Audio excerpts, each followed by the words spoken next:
The doorknob for my bathroom. It was completely broken. See how the top part was unscrewed? And the doorknob's about ready to fall off? Oh yeah, true. But what does it mean? In trying to bypass the lock, they ended up nearly removing the entire doorknob. This is another most bewildering act for the room's owner. It proves Makoto is beyond suspicion. So what? You're saying he wouldn't break the door in his own room? But if the only choice you have is to break it, you break it. There's nothing bewildering about it. You still don't see? Okay then, let's take another look at how the incident unfolded. Hopefully that will help you understand.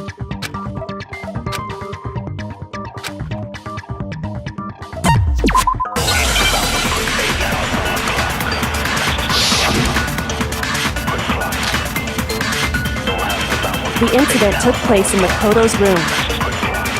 Sayaka was first attacked in the main room. She then fled into the bathroom. Then the killer ran after her. And they got into the bathroom. At that point, the killer had to try and bust down the door, because Sayaka had locked it. No, he's wrong!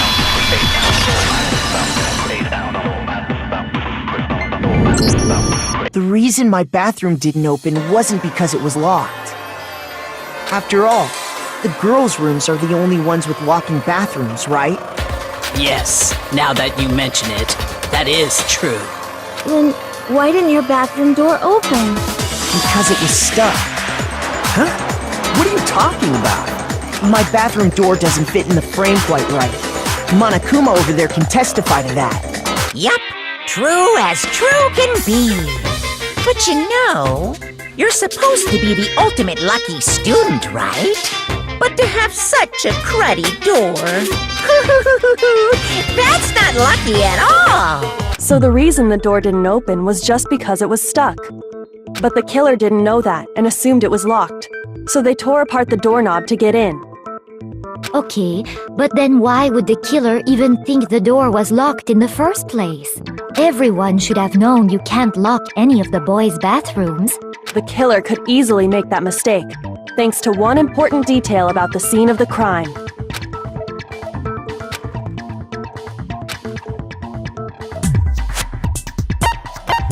I got it! The killer must not have realized that it was my room. What? Are you saying the culprit didn't even know where he was? That's inconceivable! And yet, he's absolutely right. Say what? Well, to be more specific, what the killer didn't know was that Makoto and Sayaka had switched rooms, which is what led to the misunderstanding about the bathroom. If Sayaka had been in her own room, then there would have been a lock on the door, and they would have had to break through! So they had no idea how unnecessary their actions were. ultimately, we can't know if it came open by force or simply by accident. But the killer must have been considerably confused, with no idea how they actually got the door opened. Regardless, it was a pointless act. Wasting time trying to break down a door that wasn't locked is... definitely something I wouldn't do, since I would have known exactly why it wasn't opening, right? That is a definite possibility. So the killer would have to be someone who didn't know they'd switched rooms? Then Makoto couldn't have done it.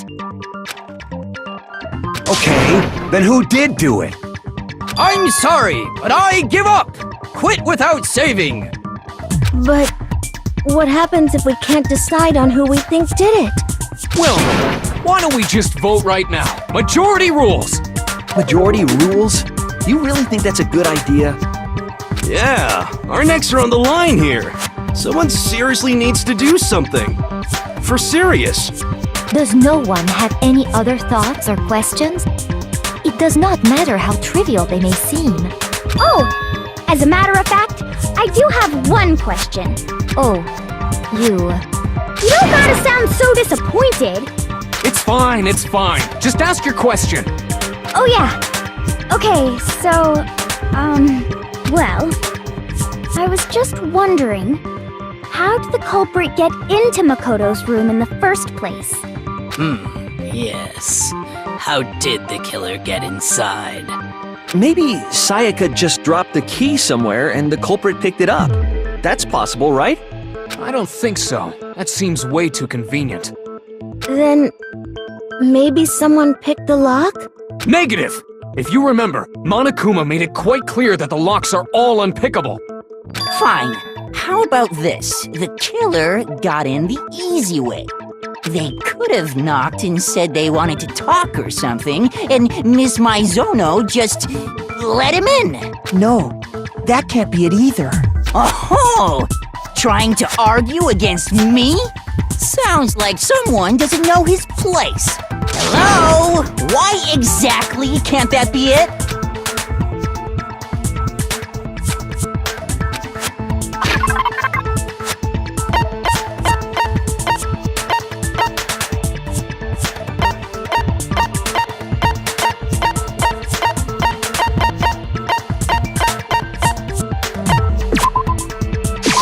I got it! Because Sayaka was already scared, remember? That's why she asked me to switch rooms in the first place.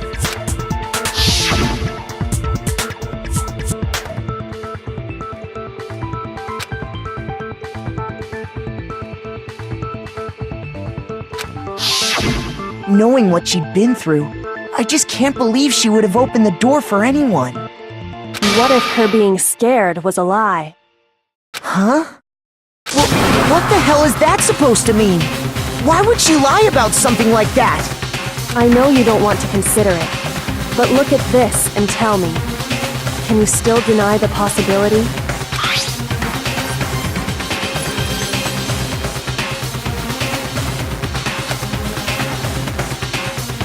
I found a notepad during my search, and I shaded in the top sheet with a pencil. And these are the words that appeared. Oh man! I've totally seen people do that on detective shows. When you write, it can leave an imprint. Sketch over the next sheet of paper, and you can see the words. When I saw that, I was like, holy crap! I'd better make sure I rip the paper out before I use it from now on. It's a pretty old-fashioned technique, but even the classics can be surprisingly useful sometimes. Oh, and I should also mention, I found the notepad on the desk in Makoto's room. Huh? Which means only someone who had been in Makoto's room before the incident could have written it. Then either it was Makoto who lived there, or Sayaka who switched rooms for a single night. So, Makoto, did you write this? No, I didn't. But of course you didn't, because the note also bears a perfectly legible signature. Sayaka's signature. But why? Why would she write that? The note was likely her way of getting in touch with a certain someone. She must have slid it under their door to let them know she wanted to meet with them in secret. If you got an invitation like that from the ultimate pop sensation, what young man could resist? Of course, I'm only into 2D, so it wouldn't have any effect on me! But can we be sure anyone even got this note? And honestly, even if they did, I do not think they are at all involved in what happened. Huh? What makes you say that? Would you like to hear what I have to say? Very well then, pay attention.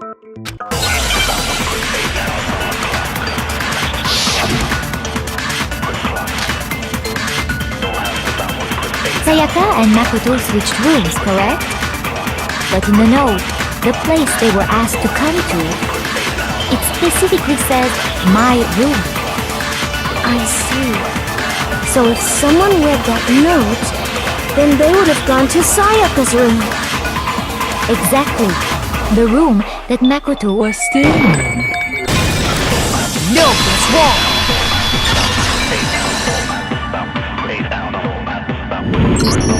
The nameplates on Mai and Sayaka's rooms got switched. They got switched? That's right. The nameplates got switched, just like the rooms themselves. As a result, the nameplate on Sayaka's room actually had Makoto's name. And the nameplate on Makoto's room had Sayaka's. So what you're saying is, the room Sayaka was staying in was actually marked as her room. Then, if someone did do what the note said, they would end up at Makoto's room where Sayaka was. Plus, their rooms are right next to each other, so switching the nameplates would be no problem. And the one who switched the names was... Well, of course it wasn't you, right, Makoto? Right? Okay, then who did it?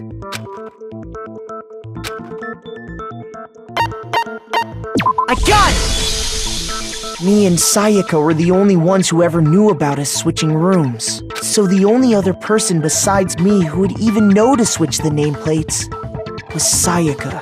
You can also infer as much from her note. She specifically tells the reader to check the nameplate. She would only have written that if she knew the nameplates had been switched. But why would she switch them in the first place? She wanted someone to come to the room she was in, and also hide the fact that it was Makoto's room. What? Inviting someone to your room, but not telling them you'd switched rooms. Why would anyone do that? To understand that, we first need to understand what happened after she invited the person into the room. That's where the answer lies. What happened then was probably whoever she invited over came in and attacked her! We figured it out! We know who did it! Whoever she invited over is the culprit! But we still don't know who it is, you goddamn idiot! Sayaka fought with her killer there in the room, yes?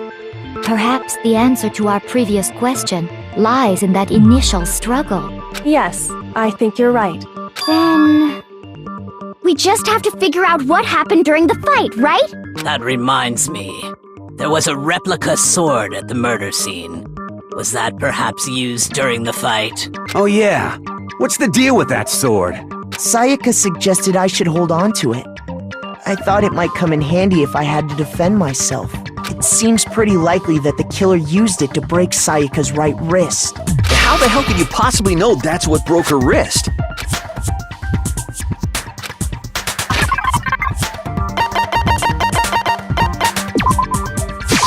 I got it! All you have to do is take a good look at her broken wrist, and it should become pretty clear. Right there where her wrist is all swollen. There's something glittery there. See? Is that gold? It sure is. Specifically, the gold coating from the replica sword. You barely have to touch that stuff, and it'll stick right to you. And there's some on her wrist because... I got it! Because she got hit with the sword! Right there on her wrist! I see. And so the truth draws ever closer. Alright, then it's about time to solve this mystery.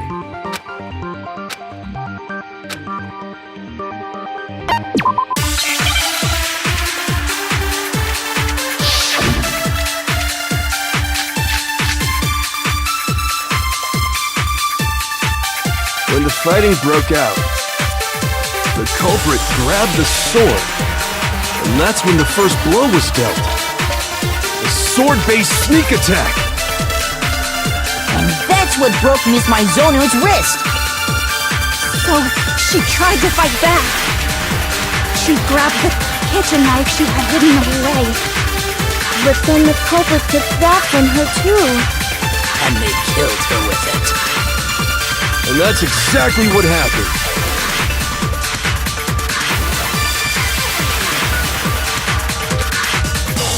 When the fighting broke out, the culprit, and that's when the first sword-based sneak attack. No, it's wrong.